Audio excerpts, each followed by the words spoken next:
આથી દાન ધર્મદાનનું અનેરો મહત્વ જોવા મળે છે। લોકો વહેલી સવારથી જ મંદિરોમાં દર્શન માટે પહોંચતા હોય છે। સુપ્રસિદ્ધ યાત્રાધામ સાળંગપુરમાં ઉત્તરાયણ નિમિત્તે હનુમાન દાદાને પણ ભવ્ય શણગાર કરાયો છે।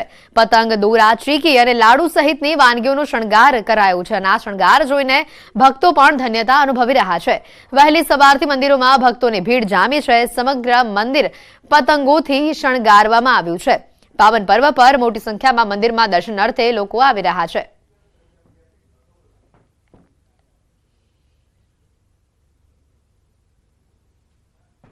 દાદાને સરસ મજાનો અણકોટ ધરાવવામાં આવ્યો છે। સરસ મજાના નવા શણગાર ધરાવવામાં આવ્યા છે અને આજે સરસ મજાનું દાદા ગૌ પૂજન, ગાયોનું પૂજન કરી અને ગૌ પૂજન કરવામાં આવ્યું છે અને પતંગોત્સવ પણ રાખવામાં આવ્યો છે।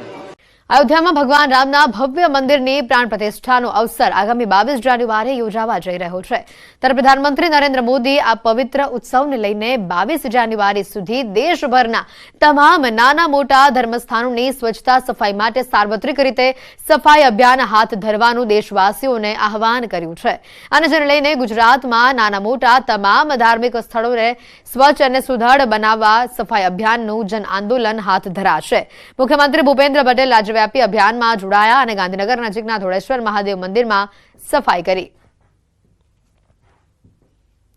ગાંધીનગરના ધોળેશ્વર મંદિરથી આ તસવીરો સામે આવી। મુખ્યમંત્રી દ્વારા ખુદ સફાઈ કરવામાં આવી। આ મંદિરમાં તેમણે જાતે હાથમાં ઝાડુ લઈ સફાઈ કરી। જે સફાઈ અભિયાન આ હાથ ધરવામાં આવ્યું છે દેશના તમામ નાના મોટા મંદિરોમાં, જેને લઈને ગાંધીનગરના ધોળેશ્વર મહાદેવ મંદિરથી આ તસવીર સામે આવી છે, જેમાં સીએમ દ્વારા જાતે હાથમાં ઝાડુ લઈને આ મંદિરના આસપાસના ભાગોમાં સફાઈ કરવામાં આવી। લોકસભા ચૂંટણીની રાજકીય પતંગબાજી। સાંસદ મનસુખ વસાવાનું ઉત્તરાયણ પર નિવેદન સામે આવ્યું। 2024માં ભાજપનો જ આકાશમાં પતંગ ચગશે।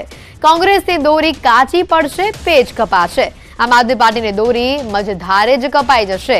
ઇન્ડિયા ગઠબંધનમાં ગૂંચ જ પડવાની છે।